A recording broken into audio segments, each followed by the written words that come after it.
Let's see if this relates to you. Okay, ready? So you wake up, check the time, and already feel behind. Not because the day is hard, but because it feels predictable. Another workday, another paycheck you're waiting for, another month where the numbers technically work, but nothing really changes. This is what people call the salary trap. It's the feeling that your entire financial life depends on one thing, that fixed paycheck. On the surface, it looks stable, responsible, even successful. But underneath, it's fragile. Because even when the salary goes up, the pressure doesn't go away. The extra money doesn't build freedom, it just gets absorbed. New bills, new loans, a slightly better lifestyle. And slowly, without realizing it, you become rich on paper and broke in reality. Let's slow this down and really look at what's happening. From the moment you're young, you're taught a very simple formula. Study hard, get a job, live off one salary. No one calls it risky, but it is. Because when all your money comes from one source, you have a single point of failure. If that job disappears because of layoffs, illness, automation, or a recession, your entire financial structure collapses. Not slowly, immediately. That's not resilience, that's dependency, and the system reinforces it. As an employee, your income is taxed the moment it arrives, before you can save it, before you can invest it. But businesses and investors, they often reinvest pre-tax. They get flexibility. You get deductions. It's not about fairness. It's about structure. Then there's the biggest trade you're making without ever signing a contract. Time for money. You only get paid when you work. If you stop, the income stops too. There's a hard ceiling, a limited number of hours in a week, a limited number of years you can work at full energy.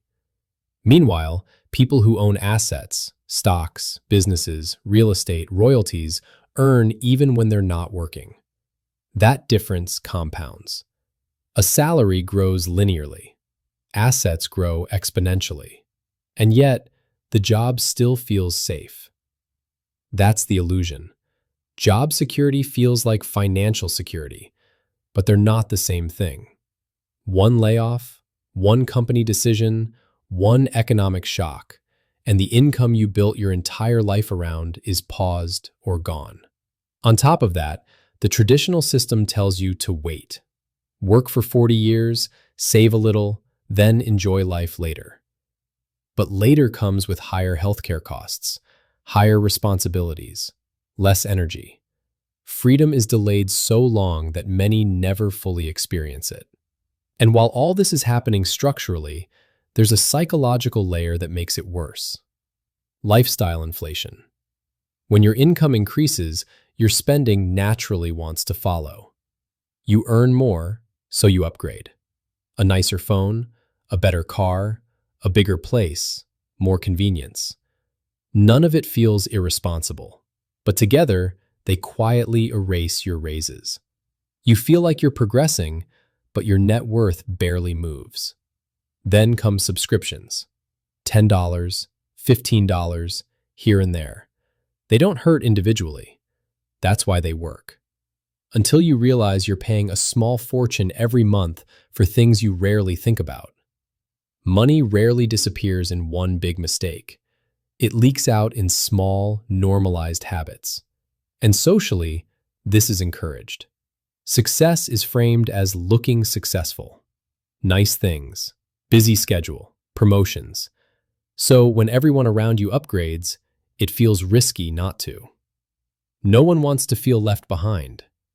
Then there's fear. A good salary becomes golden handcuffs. You might be stressed, burnt out, unfulfilled, but you stay because you have a mortgage or family responsibilities or loans. You don't feel lazy, you feel trapped. And culturally, we're told that a higher salary equals wealth. But income isn't wealth. Assets are. If you spend everything you earn, your salary doesn't matter. Inflation makes this even worse. Your raise might be 5%, but your real costs go up more. Rent, groceries, healthcare, education. Over time, your money buys less. You adapt. You normalize tighter margins, and debt fills the gap. Credit cards, car payments, student loans, 30-year mortgages. Debt keeps consumption alive. The system depends on it. In fact, if everyone suddenly stopped borrowing and spending, the economy would struggle. So laws and incentives are built around credit. You're expected to build a credit history before you can rent, before you can buy, before you can qualify for life. Cash is slowly being phased out. Debt is normalized, and the result is a hamster wheel. You earn, you pay, you repeat. Breaking free starts with awareness, and then with deliberate steps.